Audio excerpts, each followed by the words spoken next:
कहते हैं ना, वक्त और उम्र बदलती रहती है।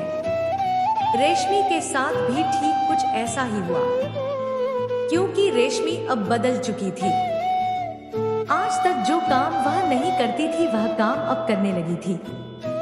अनजान लोगों से फोन में बातें करना, सहेली और दोस्तों के साथ घूमने जाना, झूठ बोलना, बातें छुपाना, ये सब रेशमी के लिए अब आम बात हो गई थी। मोहित हमेशा रेशमी को कहता था, कोई भी कठिन परिस्थिति आए तब भी झूठ मत बोलना, क्योंकि झूठ हमें बिल्कुल बर्दाश्त नहीं होता। झूठ बोलने पर ऐसा लगता है कि वह मुझे धोखा दे रहा है। उस वक्त रेशमी भी कहती थी कि हम अपने जीवन में तुम्हें कभी भी धोखा या झूठ नहीं बोलेंगे। लेकिन अब उसका उल्टा हो गया, क्योंकि अब रेशमी मोहित को हमेशा झूठ बोलने लगी थी। मोहित और रेशमी दोनों ही मथुरा जिला की है। मोहित आगरा के आर्ट्स कॉलेज में 2 ND ईयर में पढ़ता था और रेशमी मथुरा के एक सरकारी स्कूल क्लास 9th में पढ़ती थी। मोहित पढ़ाई में बहुत ही अच्छा था और 2020 लगभग सभी बच्चे के पास एंड्रॉयड फोन था। एक दिन मोहित कॉलेज में फेसबुक चला रहा था और तभी मोहित ने देखा कि रेशमी नाम की एक लड़की फ्रेंड रिक्वेस्ट भेजी है। मोहित ने उसकी प्रोफाइल देखी और वह लड़की की फ्रेंड रिक्वेस्ट को एक्सेप्ट कर लिया और हेलो लिखकर भेजा। रेशमी जब देखा कि मोहित का मैसेज आया, वह भी रिप्लाई किया। धीरे धीरे वह दोनों एक दूसरे से फेसबुक पर चैटिंग करने लगे और उन दोनों की दोस्ती कुछ ही महीनों में प्यार में बदल गया। रेशमी दूसरे लड़की की तरह बिल्कुल नहीं थी, वह बहुत ही अलग किस्म की थी। रेशमी कोई भी अनजान आदमी से कोई भी मतलब नहीं रखती थी। वह सिर्फ अपने परिवार और मोहित के साथ ही बातें किया करती थी और उसका कोई करीबी दोस्त भी नहीं था जिसे वह बातें कर सके। उसकी स्कूल में कुछ सहेली थी, मगर उसे पढ़ाई के काम के सिवा और कोई फालतू बात नहीं करती थी। वह अपने मम्मी पापा से बहुत ही प्यार करती थी, लेकिन उसके पापा से वह बहुत ही डरती थी। वह ज्यादातर अपने कमरे में अकेली ही रहती थी और वह ऐसे ही रहना पसंद करती थी और मोहित भी ऐसी ही एक लड़की की तलाश में था जो उसे रेशमी के रूप में मिल गई थी। उन दोनों के प्यार को 6 महीना बीत चुका था। मोहित और रेशमी एक दूसरे से बहुत प्यार करने लगे थे। वह दोनों एक दूसरे से बिना बातें किए रह नहीं सकते थे। रेशमी की कोई भी गलती मोहित को बर्दाश्त नहीं होती थी और इसको लेकर उन दोनों में काफी बार झगड़ा भी हो गया। मोहित रेशमी की हर गलती पर बहुत डरता था और वह चुप होकर रोने लगती थी। मोहित रेशमी को इतना प्यार करता था कि उसकी आंखों में आंसू देखकर उसे भी रोना आ जाता था और मोहित उसे चुप करने के लिए प्यार भरी मीठी मीठी बातों से माना लेता था। मोहित रेशमी से हमेशा कहता था कि अगर मेरी वजह से तुमको कोई भी दुख पहुंचा तो तुम मुझे माफ कर देना। मैं तुम्हारे प्यार में पागल हो चुका हूँ। ना मैं तुमको रोते हुए देख सकता हूँ और ना तुम्हारी कोई भी गलती को, और अगर तुमको लगता है कि मुझसे तुम दूर जाकर खुश रहोगे तो हंसते हंसते चले जाना, क्योंकि तुम्हारी खुशी के अलावा मुझे और कुछ दिखाई नहीं देता और मैं तुम्हारी खुशी के लिए कुछ भी करने के लिए तैयार हूँ। मुझे तो बहुत दुख होगा, मगर मैं तुम्हारे लिए वह भी बर्दाश्त कर लूंगा। रेशमी कहती है, मोहित तुम क्यों अनब शनाब कह रहे हो? मुझे सिर्फ तुम और तुम्हारा प्यार चाहिए और कुछ नहीं। मैं भी तुम्हारे बिना नहीं जी सकती। अगर तुम नहीं मिले तो मैं बिल्कुल पागल हो जाऊंगी और दूर जाने की बातें कर रहे हो। भूल कर भी दोबारा मत कहना। रेशमी की बात सुनकर मोहित का प्यार और भी बढ़ गया और उसे भरोसा करने लगा। ऐसे ही उन दोनों का प्यार लगभग 1 साल होने को आया। इस 1 साल के अंदर मोहित मथुरा में आकर रेशमी के साथ 2-3 बार मथुरा और वृंदावन घूमे थे।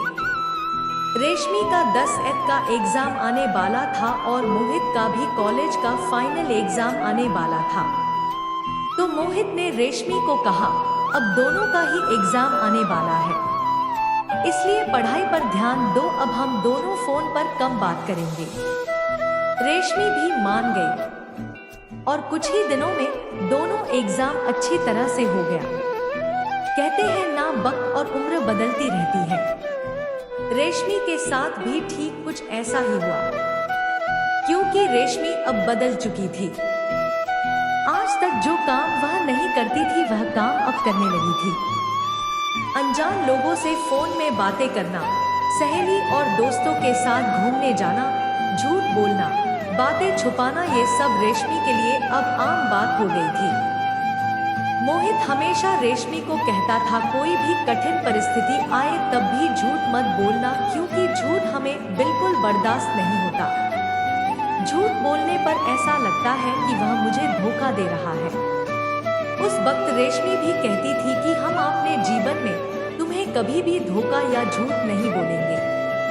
लेकिन अब उसका उल्टा हो गया, क्योंकि अब रेशमी मोहित को हमेशा झूठ बोलने लगी थी। मगर अब रेशमी को मोहित की कोई परवाह ही नहीं थी कि वह क्या समझे या ना समझे। रेशमी अब मोहित की सोच समझ के बाहर जा चुकी थी। रेशमी हमेशा अनजान लड़के से बातें करती थी और जब मोहित देखता था कि रेशमी का फोन व्यस्त है, तब मोहित के पूछने पर रेशमी कोई ना कोई बात बनाकर बात को छुपाती थी। कभी कहती थी कि मेरे मामा की लड़की, कभी कभी कहती थी मौसी ने फोन किया, और इसी बातों को लेकर दोनों में बहुत झगड़ा होता था।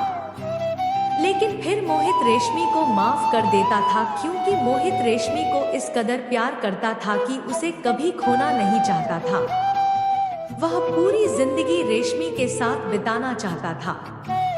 मोहित को अब डर लगने लगा कि कोई मुझसे रेशमी को छीन ना ले। मोहित ने रेशमी को लेकर बहुत सारे सपना सजाए थे, लेकिन रेशमी के दिल में तो कुछ और ही चल रहा था, जो मोहित को इसके बारे में बिल्कुल अनजान था।